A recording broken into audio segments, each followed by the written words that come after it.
Bom, graça e a paz, queridos irmãos.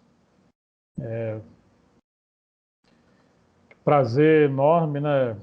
Com a graça do Senhor, podemos estar juntos, podemos compartilhar do Senhor, compartilhar da sua vontade conosco, na sua palavra. Então, louvamos o Senhor por isso, né? Temos orado para que o Espírito Santo possa nos falar, possa nos guiar por meio da sua palavra, e nós cremos que hoje Ele nos separou esse tempo para isso.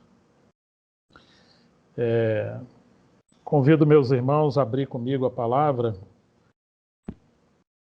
O livro de Mateus, capítulo 11, versículo 6, inicialmente. Mateus, capítulo 11, versículo 6. Que nos diz assim: E bem-aventurado é aquele que se não escandalizar em mim. Eu estou lendo a versão Almeida Corrigida Fiel, ainda que eu uso ultimamente a nova Almeida Atualizada. Mas eu queria ressaltar a bem-aventurança de não se escandalizar no Senhor. Esse texto está dizendo: e bem-aventurado é aquele que não se escandalizar em mim. Algumas versões diz que não achar em mim motivo de tropeço. Nós vamos ler também João capítulo 16, o versículo 1 inicialmente, que nos diz assim. Se alguém não quiser abrir a Bíblia só acompanhar, não tem problema, tá? João 16, 1 diz assim: Tenho-vos dito essas coisas para que vos não escandalizeis. E nós vamos ler também o Evangelho de Marcos, o capítulo 14, versículos 27 até o 31. Marcos 14, 27 a 31. Que nos diz assim: E disse-lhe Jesus: Todos vós esta noite vos escandalizareis em mim, porque está escrito: Ferirei o pastor e as ovelhas serão dispersas. Mas depois da minha ressurreição, irei adiante de vocês para a Galileia. Então Pedro disse a Jesus: Ainda que o Senhor venha a ser um tropeço para todos, não será para mim. Mas Jesus lhe disse: Em verdade lhe digo que hoje, nesta noite, antes que o galo cante 2 vezes, você me negará 3 vezes. Mas Pedro insistia com mais veemência: Ainda que me seja necessário morrer com o Senhor, de modo nenhum negarei. E todos os outros diziam a mesma coisa. Senhor, mais uma vez pedimos a bênção do Senhor na tua palavra, a graça de poder falar e de ouvir. Nós somos completamente incapazes, Senhor. Nós contamos com o ministério do teu Espírito, que inspirou as Sagradas Escrituras, e rogamos que Ele mesmo abra os nossos olhos, nos dê uma mente espiritual para compreender e um desejo profundo de obedecer. Venha nos pastorear nessa noite, somos ovelhas do teu rebanho. Nós carecemos do bom pastor que possa nos falar e nos conduzir.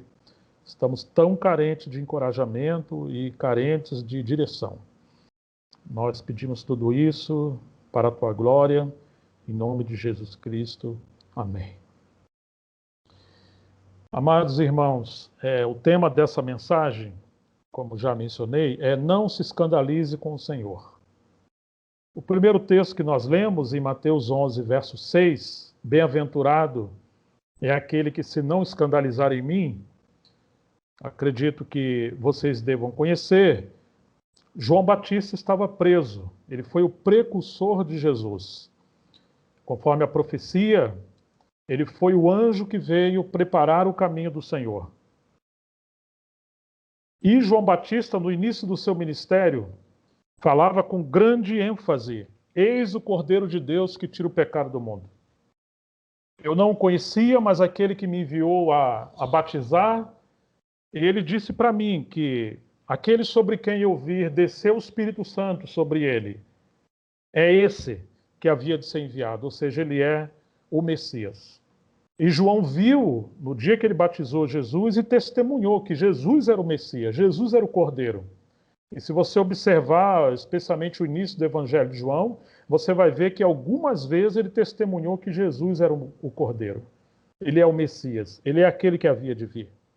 Aquele que ele prometeu, ele falou que ele não era digno nem sequer de desatar as correias das suas sandálias. Ele batizava com água, mas depois dele, aquele que havia de vir batizaria com o Espírito Santo e com fogo. E ele testemunha que é o Senhor. Alguns dos discípulos de Jesus passam a seguir, dos discípulos de João, passam a seguir Jesus por causa desse testemunho de João.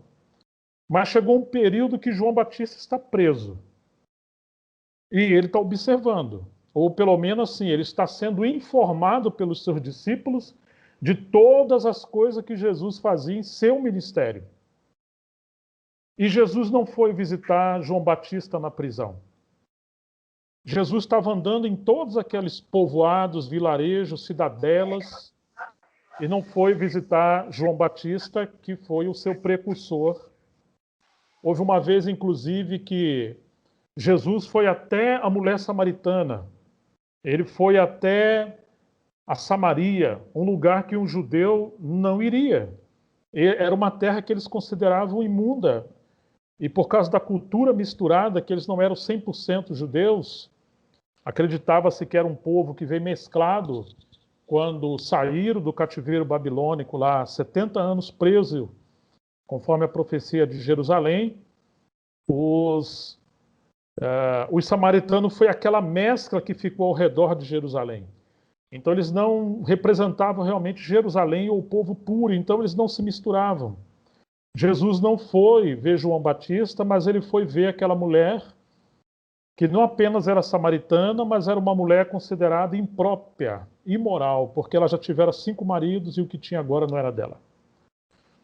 Jesus visitou moribundos, curou os enfermos, libertou prostitutas, abriu os olhos aos cegos, mas não foi ver o profeta João Batista. Ele abriu os olhos aos cegos e João Batista não está vendo a luz do dia. Ele multiplicou 5 pães e 2 peixes para cerca de 20.000 pessoas, mas não foi lá alimentar João Batista. Leprosos tocaram no Senhor e o Senhor tocou em leprosos, mas ele não tocou, não apertou a mão do seu servo João Batista. Você pode imaginar a contradição, aparentemente, vamos dizer, o aspecto ilógico, irracional do procedimento do Senhor para a mente humana. João Batista agora parece revelar uma dúvida e ele manda os discípulos até ele, até Jesus. És tu mesmo que havíamos de esperar? Ou será que vai vir outro? No começo ele não tinha dúvida, mas agora parece que no meio da crise, no meio do aparente abandono do Senhor a João Batista, parece que entrou uma dúvida no coração de João. E Jesus manda falar para João, por meio de seus discípulos, vão falar para João. E ele começa a citar a profecia de Isaías 61. O Espírito do seu Deus está sobre mim. Eu estou evangelizando, eu estou abrindo os olhos aos cegos, eu estou curando os coxos, eu estou, enfim, tudo que diz respeito a Jesus está se cumprindo. Então Jesus agora está provocando João Batista a sair do terreno das suas emoções, das aparentes contradições, sair do terreno das circunstâncias, mostrando que esse terreno não é seguro. Circunstâncias e emoções, eles são instáveis e indignos de confiança.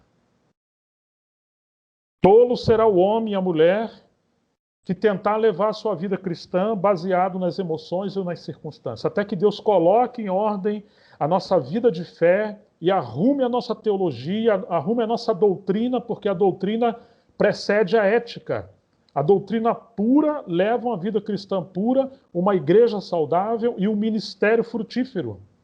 Mas quando não temos uma doutrina alicerçada na verdade, na plena palavra do Senhor, nós esquecemos muitas das vezes da soberania de Deus, dos atributos de Deus, das verdades centrais da fé, do propósito maior de Deus em relação a Cristo. E passamos a girar nossa vida em torno de nós, e aí passamos a nos escandalizar quando as coisas saem do nosso controle, daquilo que acreditamos, daquilo que poderíamos enxergar e alimentamos. E aquilo que o Senhor manda aos discípulos falar, João Batista, no final ele acrescenta essa frase de Mateus 11:6. E bem-aventurado é aquele que não se escandalizar em mim. Quando tudo sair do controle, e pode ter certeza que constantemente as coisas vão sair do controle, para deixar claro para nós que só o Senhor tem o seu controle, é muito provável que algumas vezes nós vamos nos escandalizar no Senhor. Depois que os discípulos de João saem, aparentemente João está reprovado, abandonado no cárcere. Mas Jesus começa a elogiar, a louvar João, não na frente dos seus discípulos. E resume dizendo que dentre os nascidos de mulher, não havia alguém maior do que João. Que ele foi, inclusive, o maior dos profetas. Ele foi o precursor, ele batizou Jesus. E agora fica evidente que a espiritualidade de alguém não é medido pelo quanto de livramento que o Senhor concede a ele, mas é o quanto que ele está disposto a sofrer pressão pelo Senhor. É o quanto que ele vai permanecer firme quando tudo parece estar abalado e perdido. É o quanto que ele vai confiar no Senhor, ainda que a sua carne e a sua mente impõem que ele deve desconfiar. É quando a sua mente não compreende absolutamente mais nada, mas ainda assim ele permanece no Senhor. É quando existem contradições, inclusive ao que falaram sobre ele, ao que falaram sobre as coisas. Quantas promessas, quantas visões, que ministério extraordinário de João. Zacarias falou dele, Simeão falou dele, Ana. Aqueles que estavam ali na época que deram o nome de João, claro, esses falaram também de Jesus, mas aquele contexto daquela época onde João nasceu e ele, cheio do Espírito Santo, viveu uma vida no deserto como um profeta, um nazireu. E agora, assombrosamente, o maior dentre os profetas, ele é aparentemente abandonado no cárcere. Jesus não vai visitá-lo. Como pode isso, irmãos? Ele não visita o maior dos profetas, mas vai ter com meretrizes. Ele come pão na casa das pessoas, ele foi na casa de Zaqueu, de Mateus, e ele não foi até Jesus. Como eu disse, ele tocou em leprosos, mas não tocou em João. E mais, João Batista foi decapitado. Então, aparentemente, tudo está contraditório. Nós não vamos compreender essas coisas, a menos que venhamos olhar tudo do ponto de vista da soberania e do infalível amor do Senhor. Às vezes estamos olhando para o lugar errado. Ultimamente, pela graça de Deus, especialmente antes da pandemia, eu tenho viajado para vários lugares. Na verdade, minha vida sempre foi de viajar, né? E às vezes eu sou surpreendido quando o avião está debaixo das nuvens escuras e tem hora que ele entra no meio das nuvens porque ele ainda está ascendendo, está decolando e tomando o lugar mais alto, e a gente atravessa uma tempestade. E aí você tem trovoadas, chuvas, relâmpagos, o avião começa a tremer, parece que tudo está acabado. Mas daqui a pouco ele pega um nível, ele sobe um nível mais alto. E aquilo que era escuridão e trevas é transformado em luz, porque você vê o sol radiante governando acima das nuvens escuras. E ali me lembro das promessas do Senhor, do verdadeiro sol da justiça. Nós não devemos viver na perspectiva das nuvens quando nos sobrevêm, das tempestades, mas sim da perspectiva de que tem o sol da justiça, o Rei dos Reis, Senhor soberano, assentado no seu trono, governando sobre todas as coisas. E não nos escandalizar com aquilo que o Senhor nos permite. Certa vez, Spurgeon, o príncipe dos pregadores, disse que os servos do Senhor precisam passar por tempestades por dias obscuros, porque Deus sabe que é somente através da tribulação que os tocos da falsa fé, da superficialidade, daquilo que realmente não honra o Senhor, são retirados. E as raízes se aprofundam no meio da tempestade. Parece que a vida cristã, ela também passa pelas 4 estações, assim como a natureza. E você lembra que existe a estação do inverno. Quando vem a tempestade, o frio, a chuva, o vento, quando as folhas caem, as flores caem, os galhos às vezes são quebrados, no mínimo eles se declinam, eles são curvados para baixo. Nós poderíamos comparar isso com um tempo de quebrantamento, de humildade, de purificação de tudo que é aparente. Mas o inverno vai passar. Um dia novamente estaremos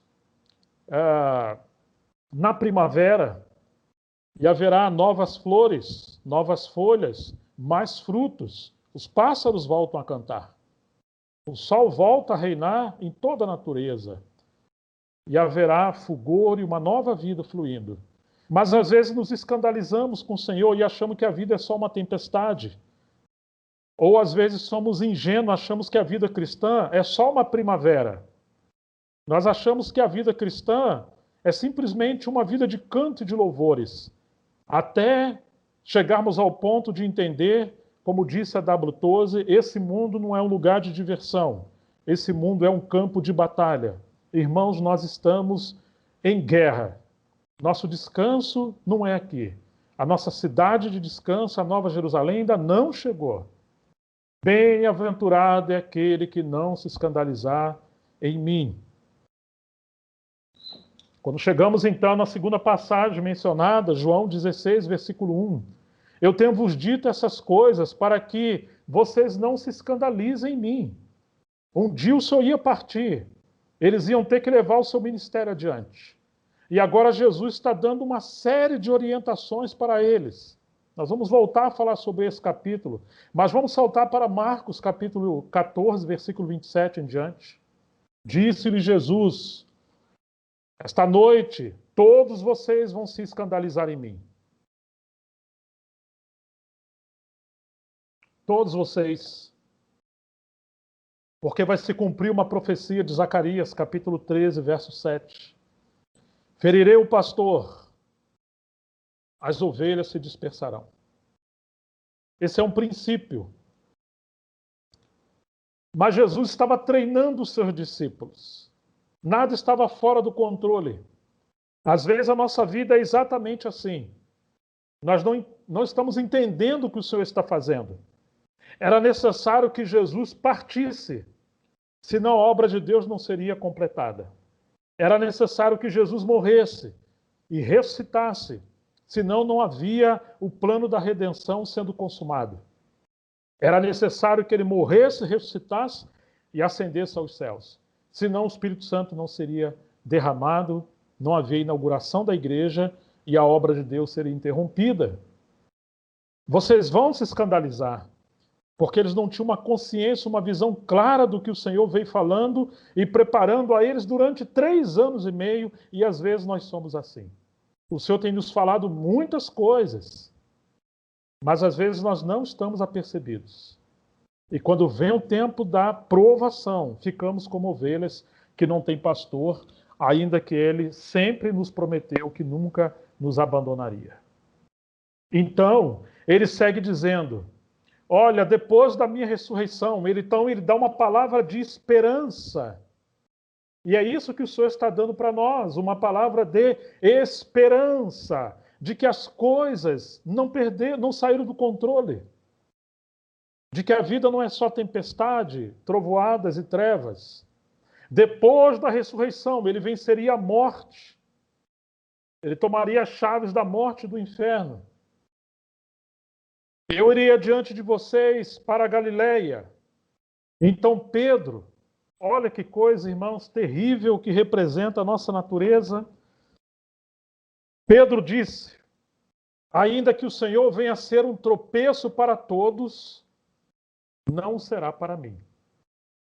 Pode ser que todos eles, mais fracos, vão se escandalizar, mas eu não. Eu sou forte. Mas Jesus lhe disse: em verdade, eu lhe digo, hoje, nesta mesma noite, antes que o galo cante 2 vezes, você me negará 3 vezes. Mas Pedro insistia com mais veemência: ainda que me seja necessário morrer por ti. Morrer com o Senhor, de modo nenhum eu o negarei. Para você ver que Pedro tinha uma autoconfiança em si, uma autoexaltação, um nível de espiritualidade que não era verdadeira. Aquilo era uma obsessão. E a obsessão é pior do que a mentira. Porque quando alguém mente, ele sabe que está mentindo. Mas quando ele repete aquela mentira tantas vezes, e ele passa a acreditar que aquilo é verdadeiro, se torna uma obsessão. E agora ele quer comprovar aos outros e convencer aos outros de que aquilo que ele está falando é verdadeiro. Pedro está vivendo uma obsessão. Podemos chamar isso de subjetivismo. É quando ele vive uma vida que não é objetiva, na verdade, mas ele vive uma vida de acordo com aquilo que ele entende, que a sua mente entende, que ele toca, e aquilo é convertido em verdade. E ele não aceita a autoridade da verdade exterior sobre ele, a verdade objetiva. Ele gira a sua vida em torno dos seus sentimentos, das suas percepções, e ele está fechado sobre isso. Agora Deus tem que lhe permitir chegar a um período terrível de quebrantamento, de passar por decepções, não com os outros, mas consigo mesmo, para que ele entenda de que aquilo é engano. E ele precisa ser curado. Todos podem te deixar, eu jamais te negarei. E sabe o que aconteceu? No final do texto diz assim: e todos os outros discípulos falaram a mesma coisa. Quer dizer que Pedro não apenas sofria de autoexaltação, mas Pedro também influenciou, porque ele tinha essa liderança natural. E agora ele influenciou os seus companheiros. Ah, irmãos, que perigo é quando alguém que tem uma personalidade muito forte, ele passa a influenciar as pessoas ao seu redor.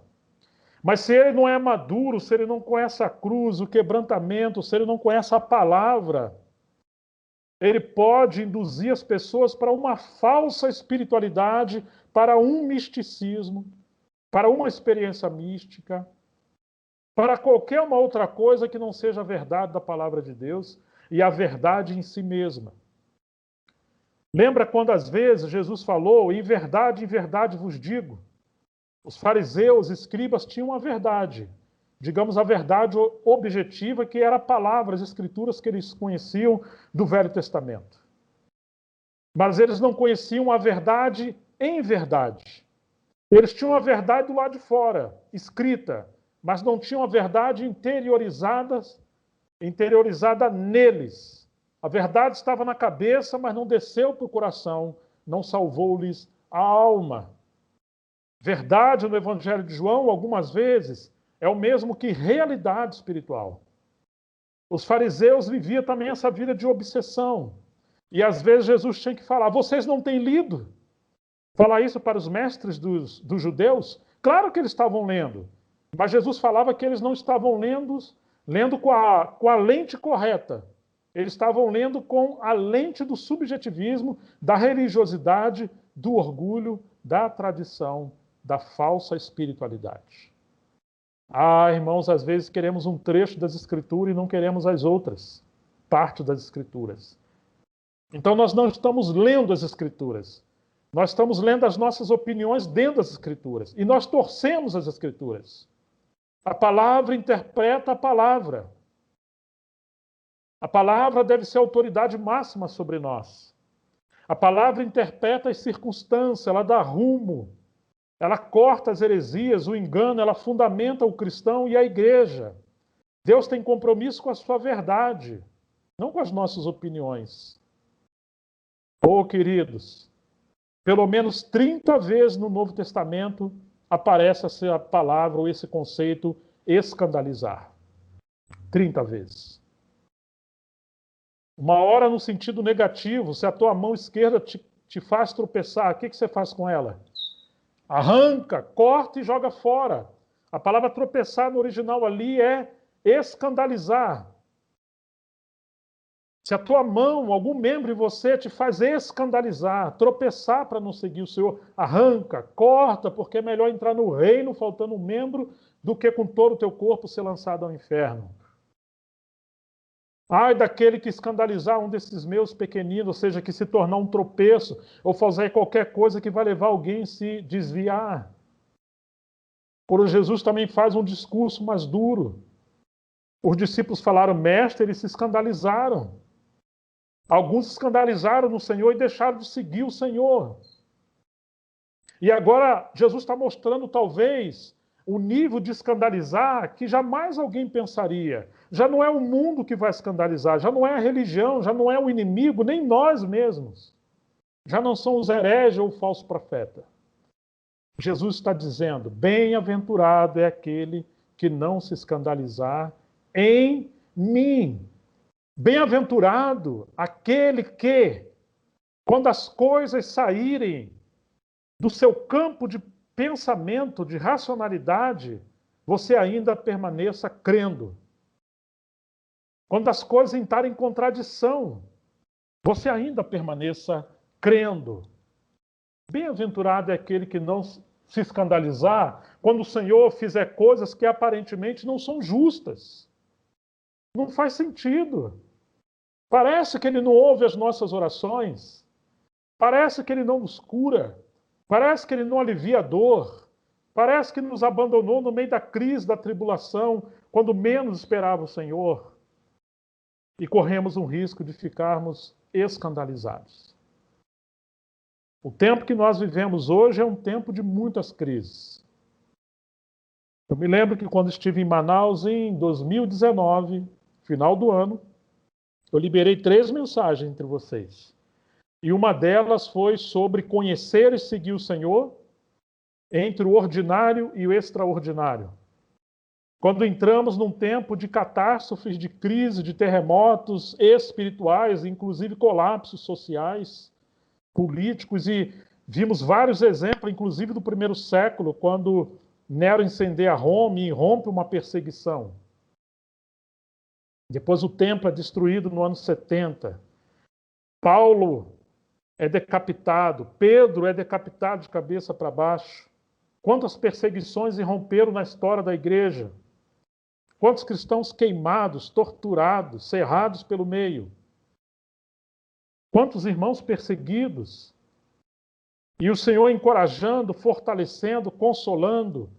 E o sangue dos mártires se tornando a semeadura, ou a sementeira, perdão, do Evangelho, da Palavra de Deus, ou seja, muitos motivos para nos escandalizar, e parece que naquela época o Senhor já estava nos preparando para essa crise terrível do ano de 2020, e agora, a primeira onda da pandemia, agora a segunda onda, e Manaus sendo aí solapada terrivelmente debaixo de sofrimento, de corrupção, lutando contra um vírus invisível, inimigo invisível, e não vai ser por opinião, por força de vontade, por meter o pé que nós vamos ser vitoriosos nessa crise. É necessário quebrantamento, humildade, sabedoria, inclusive nos sujeitar às autoridades científicas e às vezes públicas, quando isso não está em desarmonia com a nossa fé, para não negar o Senhor.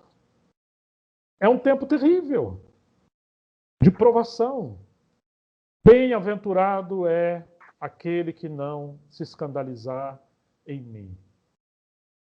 Irmãos, no período de crise, devemos considerar pelo menos 4 coisas que queria ressaltar aqui. Em primeiro lugar, gostaria de ressaltar de que nós estamos numa guerra espiritual. E que as armas da nossa milícia não são carnais. Paulo disse em 2 Coríntios 10:4, as armas da nossa milícia dali em diante não são carnais. Deus está disposto a cumprir toda a injustiça quando nós nos sujeitarmos a Ele.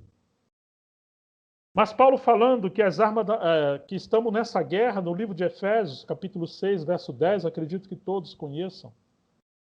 Paulo vai dizer assim, ó, sobretudo, depois de tudo que eu falei para vocês, do capítulo 1 ao 5, até o 6, do verso 1 ao 9, é como se falasse, sabe, vocês já colocaram as vestes interiores, se arrumaram, já botaram aquele paletó, tudo bonitinho, agora você põe um sobretudo. Mesmo que você vai trabalhar, põe um sobretudo se você está no inverno, porque está vindo uma chuva, uma temporal, tempestade. Quanto ao mais, sejam fortalecidos no Senhor e na força do seu poder. Não fortaleça a sua opinião, não fortaleça seu sentimento. Não fortaleça coisas que não diz respeito à verdade.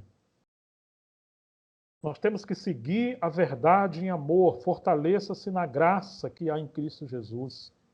Vistam-se com toda a armadura de Deus, para poderes ficar firme contra as ciladas do diabo. O inimigo é sutil, ele é estrategista. Não caia no orgulho de achar que você é melhor do que ele, não. Ele era a serpente no Éden que, de tanto se alimentar do orgulho do homem, da ingenuidade do homem, da sua tolice, da sua falsa espiritualidade, dos seus pecados, em Apocalipse ele já é um dragão. Nós precisamos nos humilhar e habitar no esconderijo do Altíssimo, que é Cristo, e discernir que nós temos uma batalha contra esse sujeito, o inimigo, mas que ele tem ciladas terríveis, e nós não vamos gastar tempo com isso. Paulo vai dizer, a nossa luta não é contra o sangue e a carne, mas contra os principados e as potestades. Nossa luta não é contra pessoas, mas são contra principados espirituais, contra os dominadores deste mundo tenebroso. Lembre-se, nós estamos entre dois mundos. E esse mundo é manipulado, ele é tenebroso por essa potestade sob o domínio do seu príncipe. Existem as forças espirituais do mal nas regiões celestiais. Irmãos, nós somos tentados ao engano de todas as formas. No meio da crise, você é tentado a parar, a se escandalizar, a achar que não faz sentido, que não vale a pena, que não é justo. E você deixa de olhar para o Senhor. Ou se você é alguém que tem uma personalidade mais dinâmica, mais ativa, e você está cheio de convicção e você quer seguir adiante. No lugar do inimigo te parar, ele pode querer criar circunstâncias e meio para te empurrar para que você vá além dos limites que a palavra de Deus colocou. Além dos limites do bom senso. Além dos limites que o Senhor determinou para nós, como um jogador que atravessou a linha do impedimento. E nós somos assim. Dificilmente se acha o equilíbrio. Ou a gente para, ou a gente segue com muita força em nós mesmos, porque nos escandalizamos e queremos forçar um nível de espiritualidade, mas que não é baseado na verdade, no amor, em Cristo e respeitando as circunstâncias. Nós não podemos cair nos extremos, nem de parar e nem assumir uma velocidade que está além do bom senso e de uma espiritualidade que ignora a nossa vida humana. Nós somos seres humanos. Jesus falou, se perseguir vocês numa cidade, o que vocês têm que fazer? Fuja para outra cidade. Quando perseguiram Jesus e não era chegada a sua hora, ele fugiu, ele se ausentou. Isso não é covardia. Isso é respeitar os processos. Isso é quebrantamento. Isso é não cair na sedução do orgulho, da presunção, de querer saltar em nome da fé, mas não é uma fé que Deus dirigiu, é uma fé em nós mesmos. Fujam. Virá uma grande tribulação. Orem para que a fuga de vocês não seja no inverno. Jesus está dizendo, não seja passivo, intercedam, mas fujam. E às vezes nós queremos fugir sem oração por medo. Não devemos cair no espírito de pânico. mas nem numa fé que seja uma fé não real na palavra do Senhor, mas seja uma fé em nome de uma tradição que nós herdamos, de que temos que fazer, temos que ir, tem que seguir adiante, vamos embora. E muitas das vezes a hora é de parar e de esperar e de se humilhar e confiar na soberania do Senhor. A fé, ela não lança fora a prudência. A fé é amiga da prudência. A soberania de Deus não entra em contradição com a responsabilidade humana. Ela anda junto. Deus nos chama para a responsabilidade. Nós estamos numa batalha e precisamos discernir isso. Ou nós somos extremistas, irmãos. Ou nós, por um lado, não cremos nos dons espirituais, ou cremos demais nos dons espirituais, ao ponto de sermos guiados pelo sobrenatural, pelo místico, em detrimento da palavra de Deus. A autoridade sobre nós deixa de ser as Escrituras, porque agora passamos a enfatizar demasiadamente os dons espirituais. Creia em tudo que Deus deu, mas jamais deixe a sua vida ser guiada por outra coisa a não ser pela verdade da palavra de Deus. Desfrute de tudo que o Senhor proveu, mas nada pode encabeçar a nossa vida a não ser a palavra de Deus. Nessa locomotiva chamada obra de Deus, precisamos olhar com discernimento e entender que temos dois trilhos: o bom senso e a fé na palavra de Deus. A espiritualidade e a palavra objetiva. Uma hora que nós diminuirmos ou sairmos desses trilhos, causaremos tragédia, acidente. Em segundo lugar, quando estamos em crises, precisamos lembrar que nós estamos no dia mau. Não apenas estamos numa batalha, numa luta, mas estamos naquele tempo, como Paulo diz aos Efésios, capítulo 6, verso 13. Por isso, peguem toda a armadura de Deus, para que vocês possam resistir no dia mau. O dia mau não é dia de você estar por aí correndo, fazendo coisas. É lugar de resistir. E resistir, muitas das vezes, significa se humilhar e esperar em Deus. Às vezes nós temos que recuar. Às vezes nós temos que esperar. É a nossa posição em Cristo. E diz, depois de terem vencido tudo, permaneceis inabaláveis. Se a gente for galopante, se a gente for desenfreado, uma hora a nossa força vai esvair, as coisas não vão acontecer do jeito que a gente está proclamando. Nós vamos entrar em crise. Alguns ficam pelo meio do caminho, entram em crise, inclusive psicológica. Nós temos que aprender a esperar, irmãos, no Senhor. O dia mau é quando tudo está dando errado. É quando que parece que há uma conspiração, tudo saiu do controle. Absolutamente tudo, uma pressão terrível. Parece que Deus não está conosco. Essa é a hora de você exercitar a sua vida no esconderijo do Altíssimo.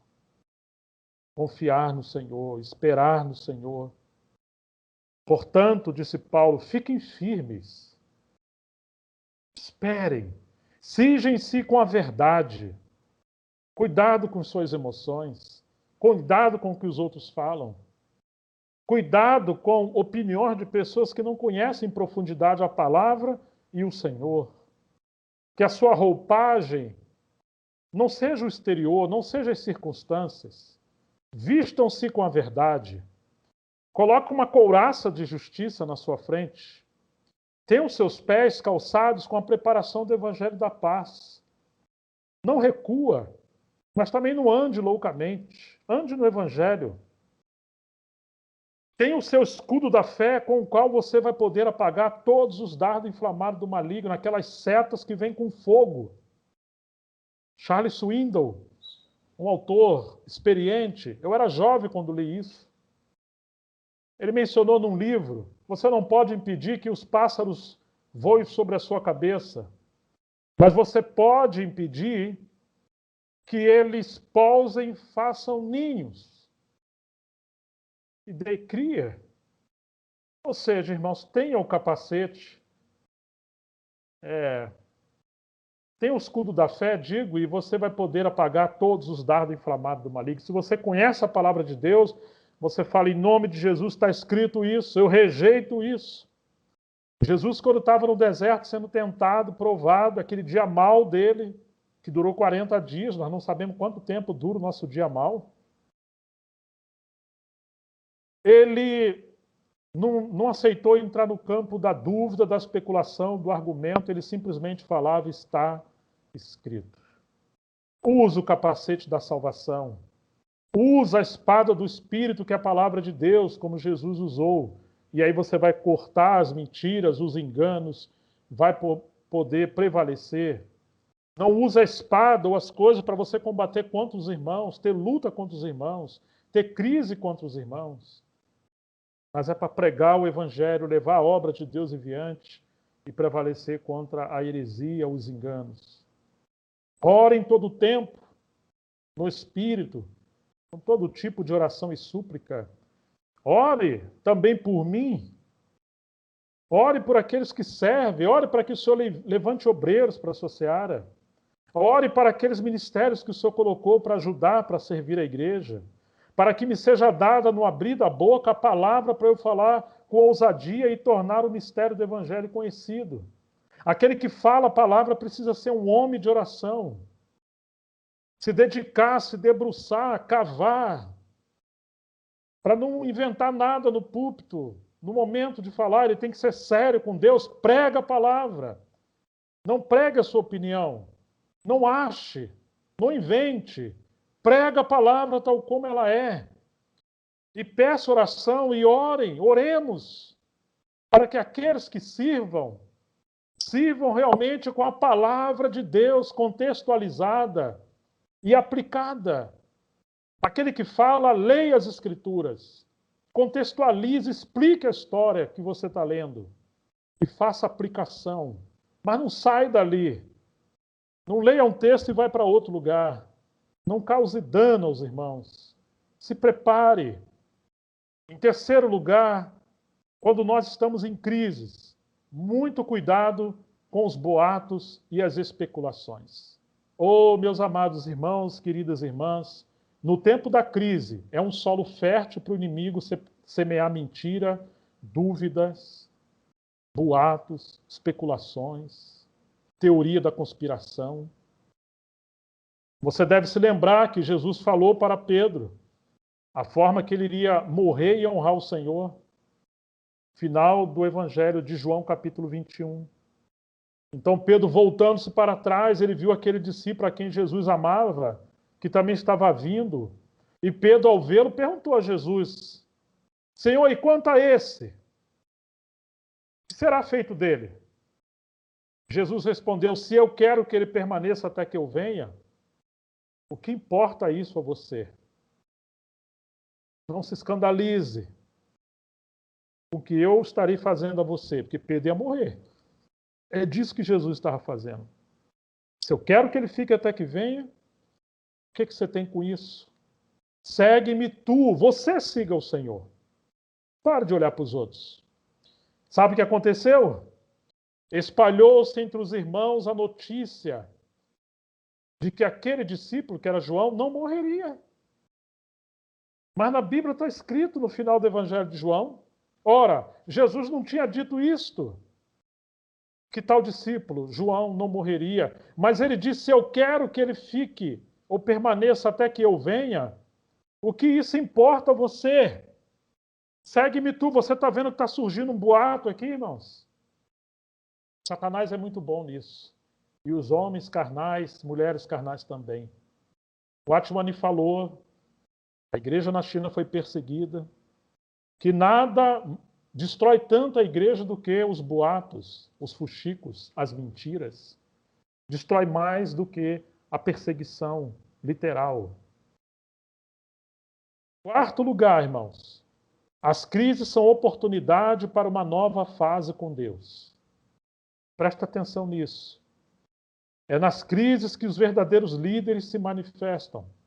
É nas crises que aqueles que andam com Deus encontram o caminho da solução.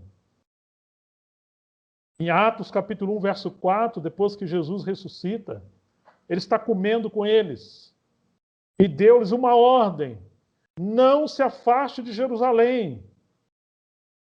Eles estavam com medo, eles estavam tristes, eles estavam trancados quando Jesus morreu, com medo dos judeus. Jesus ressuscita, aparece a eles, consola eles, e antes de ascender, ele diz: não se afaste de Jerusalém. Dá uma ordem, uma direção, mas espere a promessa do Pai, a qual vocês ouviram de mim. Irmãos, agora é hora de não nos apartar da oração, não nos apartar do lugar seguro de habitar no Senhor e de nos lembrar da palavra santa de Deus. Quando chegamos no verso 6 a 8 do capítulo 1 de Atos. Então os que estavam reunidos com Jesus perguntaram: será este o tempo que o Senhor irá restaurar o reino a Israel? Vocês estão vendo que novamente eles estão partindo para a especulação? Será que agora nós precisamos de uma data? Oh, meus irmãos, no tempo da crise nós somos suscetíveis a boatos e especulações. Queremos saber disso, por aquilo e por quê. E começamos a crer em coisas que de fato não existem, são como fumaça. Jesus repreendeu a eles. Não cabe a vocês conhecer tempos ou época que o Pai fixou pela sua própria autoridade. Vocês receberão poder ao descer sobre vocês o Espírito Santo. Então vocês vão ser minhas testemunhas. Tanto em Jerusalém, como em toda a Judéia, e até Samaria e aos confins da terra. Permaneça em Jerusalém. Pare de inventar moda. Pare de ouvir boatos. Pare de especulação. Olhe para o Senhor, olhe para a palavra. Mantenha sua boca fechada no tempo de crise. Então os apóstolos voltaram do Monte das Oliveiras para Jerusalém. Eles voltaram, versículo 12. Nós precisamos também aprender a voltar quando nós formos além do que o Senhor mandou para nós. Eles voltaram. Quando chegamos no verso 13, diz que eles entraram na cidade, subiram para o cenáculo, onde eles se reuniram ali, os 12, com as mulheres. E diz a Escritura que eles perseveravam em oração. Oh, irmãos, eles buscaram a direção do Senhor e as promessas, o cumprimento da promessa. Quarto lugar, irmãos, espere a promessa, espere a direção. A promessa que aqui está escrita já se cumpriu, mas hoje nós precisamos de direção espiritual e aprender que tem hora que você não tem que fazer nada. Você simplesmente tem que esperar que Deus faça. E essa é a tentação, a gente é tentado a fazer coisas, nós somos compulsivos, nós somos meninos, agitados, sendo levados por todo o vento de doutrina. As crises, eu repito, são oportunidades para uma nova fase com Deus. Deus está querendo nos guiar para algo novo, para uma nova fase do processo da sua obra. Ele advertiu aos discípulos, voltando a João 16, verso 1, agora sim de 1 ao 4. Eu tenho falado essas coisas a vocês, para que vocês não se escandalizem em mim. Olha, quando vocês estiverem trilhando o caminho, caminhando, servindo, pregando, eles vão expulsar vocês das sinagogas. Vai inclusive chegar a hora de que todo aquele que os matar, eles vão achar que estão fazendo um culto a Deus. Ô Senhor, e por que o Senhor não nos poupa disso? Por que o Senhor não nos livra dessa morte? A igreja de Esmirna, o Senhor falou, o diabo vai prender algum de vocês. Na verdade, vocês vão morrer. Aquele que permanecer até o fim, aquele que resistir até a morte, ele vai ser um vencedor. Mas, Senhor, por que o Senhor não nos livra? E lá no livro de Apocalipse você vai encontrar as almas que estão debaixo do trono, falando, Senhor, até quando o Senhor não vai nos vingar? Espere. Espere até se completar o número dos mártires. Alguns vão morrer. E Pedro diz: aqueles que sofrem segundo a vontade de Deus, encomende as suas almas ao Senhor. Felizes são aqueles que trilham esse caminho de não se escandalizar, de esperar e de crer. Porque sobre eles repousa o poder, a glória de Deus. Eu estou falando essas coisas, disse Jesus ainda em João 16, para que quando chegar a hora, vocês se lembrem de que eu já tinha falado isso. Ele nos advertiu, irmãos, de muitas coisas que iriam acontecer para a gente não se escandalizar. Quando chegamos no verso 33 de João 16, eu estou falando essas coisas, e literalmente ele diz assim: para que em mim vocês tenham paz. A paz não é ausência de guerra, a paz não é ausência de tribulação, não é ausência de coronavírus, de pandemia. A paz não é consequência do dinheiro, da saúde, da bonança. Não, irmãos. A paz é uma pessoa. A paz é habitarmos no centro da vontade de Deus. É a consequência disso. No mundo, vocês vão passar por aflições, mas tende bom ânimo. Eu venci o mundo. Tenha bom ânimo, sejam encorajados, olhem para ele. No versículo 7 de João 16, ele diz: olha, o que eu digo a vocês é verdade. É melhor para vocês que eu vá embora, porque se eu não for, o Consolador não virá para vocês. Mas se eu for, eu vou enviar o Consolador para vocês. Eles queriam que Jesus ficasse, mas Jesus tinha que partir. E se ele não partir, a obra de Deus não ia avançar. Às vezes nós queremos que algumas coisas permaneçam do jeito que estavam. Mas algumas coisas têm que partir, algumas coisas têm que morrer, algumas coisas têm que sair da frente. Como chegamos no verso 13 e 14 de João 16. Ele diz: porém, quando vier o Consolador, o Espírito da verdade, ele vos guiará em toda a verdade. Ele me glorificará. Ele me glorificará. Oh, irmãos, precisamos, no momento da crise, ser guiados pelo Espírito. Mas qual é a segurança de que o Espírito Santo está nos guiando? É quando estamos sendo guiados pela verdade das Escrituras. Nada pode tomar o lugar das Escrituras. Ele me glorificará. Glorificar Cristo é o ministério do Espírito Santo. Ele não se autoglorifica. E essa é uma prova de que o Espírito está nos guiando quando estamos sendo guiados pela verdade, não por outras coisas. E nós estamos centralizados em Cristo, para a glória de Cristo. Irmãos, no tempo de crise, é muito fácil sermos enganados, seduzidos, místicos, heresias, falsas profecias, falsos profetas. Isso é o que a palavra fala para nós. É um terreno difícil. Nossas almas estão totalmente devastadas, nossas emoções. Volte-se para a palavra. Centre sua vida em Cristo e não em você e não nas coisas. E que tudo possa convergir e glorificar a Cristo. Não deixe que qualquer coisa venha nos distrair de Cristo. Oh, queridos irmãos, eu sei que vocês passam um momento muito difícil. Assim como em muitos lugares, muitos irmãos estão vivendo um tempo difícil.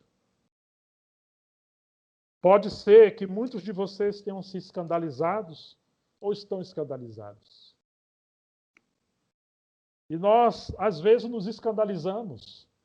Marta e Maria, quando Jesus chegou até Betânia, falaram a Jesus assim: Senhor, se tu estivesse aqui, meu irmão não teria morrido. Quer dizer, por que você demorou? Por que você não ouviu o nosso chamado, a nossa oração? Elas se escandalizaram. Nós poderíamos citar muitas passagens na Bíblia ou na história de que cristãos, servos de Deus, se escandalizaram. Mas o Senhor fala para mim, fala para você, fala para nós hoje: não se escandalize em mim. Felizes são aqueles que não se escandalizam em mim. Vocês se lembram que Moisés morreu.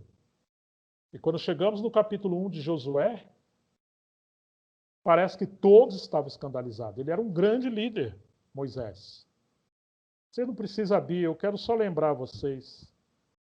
Josué capítulo 1, verso 1 diz assim: depois que Moisés, servo do Senhor, morreu, o Senhor falou a Josué, filho de Num, cooperador, auxiliar de Moisés, dizendo: Moisés, meu servo, está morto.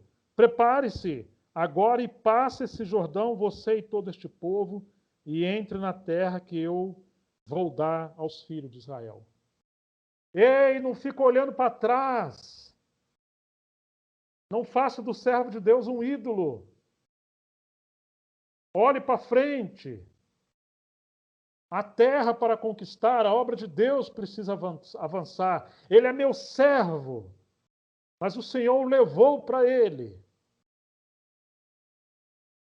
E sabe o que aconteceu? Se você chegar no livro de Judas, houve uma contenda entre Miguel com Satanás, porque Satanás queria, digamos, furtar o corpo de Moisés, penso eu, para criar um ídolo.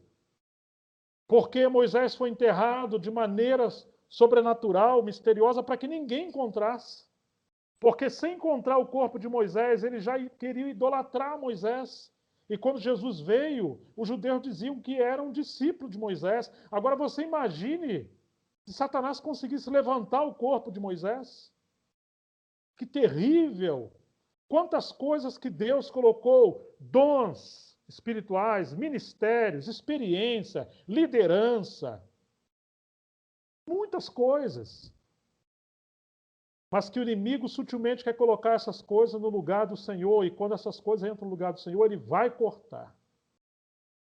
Nada pode tomar a centralidade do Senhor, nem a autoridade da palavra. Meu servo Moisés morreu. Agora avance. Prepare-se, saia do esconderijo, saia da passividade. Às vezes nós ficamos escondidos atrás de um líder forte. Deixamos de servir, estacionamos, queremos que alguém faça tudo por nós e o corpo está atrofiado. Nós precisamos nos levantar todos, com a graça do Senhor, com a misericórdia do Senhor na sua medida, para servir. E um dos segredos que ele falou para Josué: seja forte. Como fui com Moisés, eu vou ser com você. Deus está sendo com você hoje, meu irmão, minha irmã. E ele diz: tão somente não tire os seus olhos do livro dessa lei. Medite nela dia e noite, todos os dias. Queridos irmãos, é tempo de se aprofundar nas Escrituras e não tirar os olhos das Escrituras, e é tempo de avançar adiante. Jesus foi trabalhando para sair de cena e um dia ele saiu. Os seus discípulos se levantaram, os 12, depois 120, depois 500. E na primeira pregação de Pedro se converteram cerca de 3.000. A obra de Deus prossegue.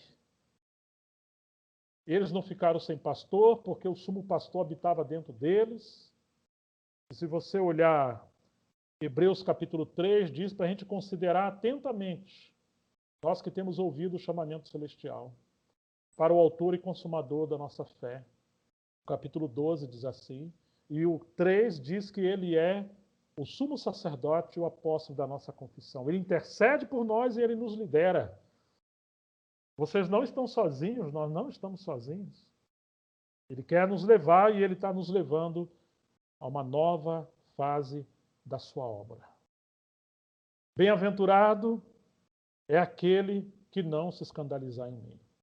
Eu quero ler alguns trechos para terminar minha mensagem do irmão T. Austin Sparks, que fala da irracionalidade dos seus silêncios. Quando parece que Deus nos abandonou e não responde. Mas, na verdade, ele não fez isso. Mas talvez, por cima e acima dessas causas sugeridas de tropeço em Cristo, está a irracionalidade dos seus silêncios.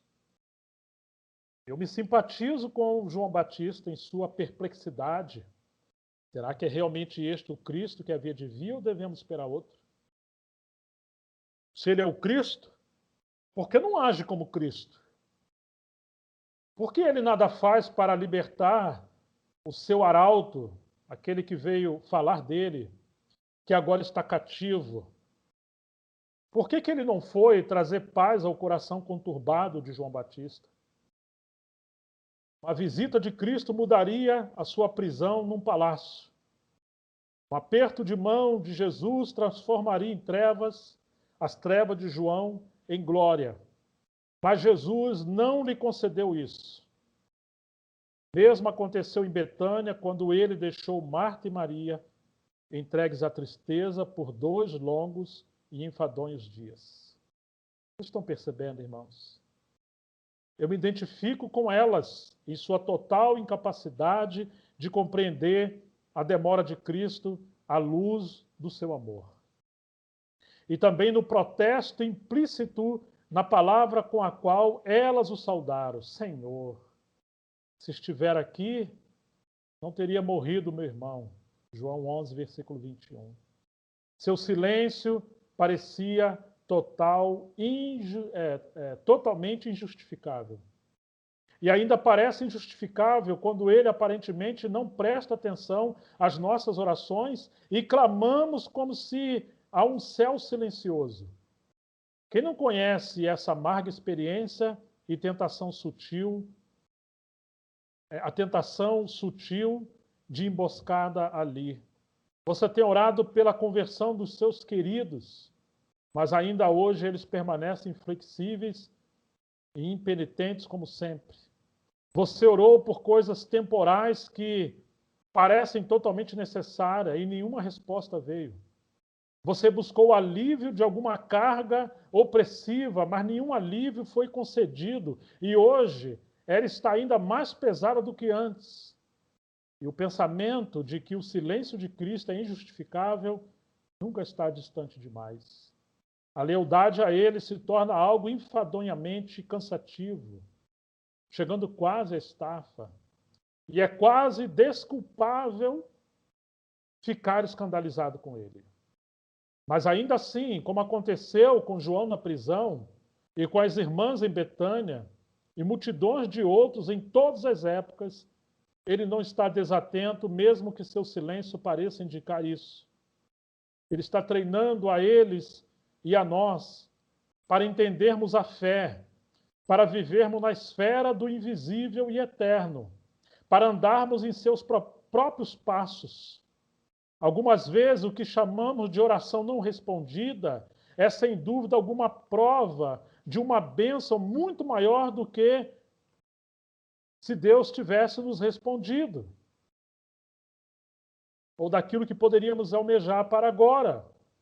Quando Cristo responde os nossos pedidos com uma negação, podemos estar certos de que a concordância seria para nosso prejuízo. Ele retém misericórdias secundárias para nos ensinar a importância e o valor das principais. Suas negações são para nos enriquecer e não para nos empobrecer, pois seus propósitos são amplamente mais vastos do que nossas orações. E enquanto seu falar possa ser como prata, o seu silêncio é como ouro. Ah, bem-aventurado é aquele que não achar em mim motivo de tropeço. Essas coisas vos tenho dito para que, a despeito da severidade das minhas exigências, mistério das minhas contradições, a lentidão dos meus métodos e a irracionalidade dos meus silêncios, não fiqueis escandalizados. Que coisas eram essas? O que dará segurança ao seu povo contra o perigo da traição? Quais são as seguranças permanentes da nossa fé? Numa palavra, a confiança em seu caminho diante de nós. Eu vim de meu Pai, eu vou para meu Pai, eu sou o caminho. Depois, a certeza do seu amor por nós. Pai mesmo vos ama. E por fim, a constância da sua união conosco. Vós em mim e eu em vós. Essas são as verdades embrião de todas as suas advertências. E a expansão delas está na vida dos que lhe pertencem. Bem-aventurado é aquele que, descansando nesses fatos de Deus, faz deles os elementos da sua própria vida e prossegue sem escandalizar, e sem ficar escandalizado, sempre radiante, com a paz que excede todo entendimento, e se tornando de forma crescente parte da iluminação do mundo, à medida que reflete seu Senhor. Mas tenhamos cuidado para não colocar nenhum valor inadequado sobre nossa simples compreensão dessa verdade. Tenhamos cuidado para não superestimar a força das nossas resoluções e recursos.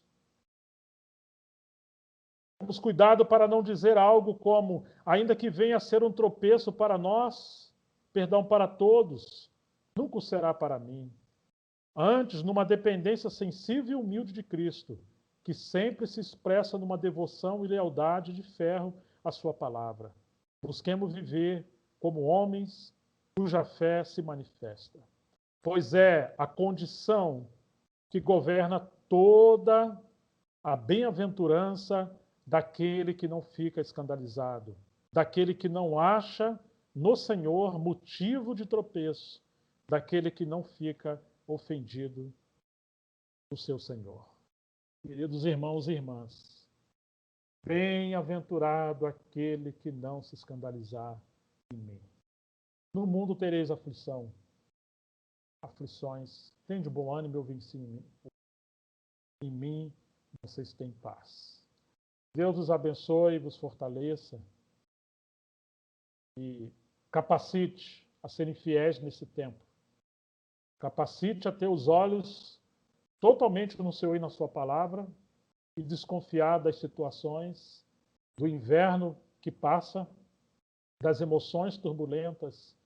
Possamos ser homens e mulheres de fé e confiar que o Senhor está avançando o seu propósito. Possamos orar, ajuda-nos, Senhor, a honrar a Ti no meio da crise, ajuda a servir e ajuda a esperar quando tivermos que esperar. Deus seja glorificado em todo o tempo. Vamos orar ao nosso Senhor. Amém.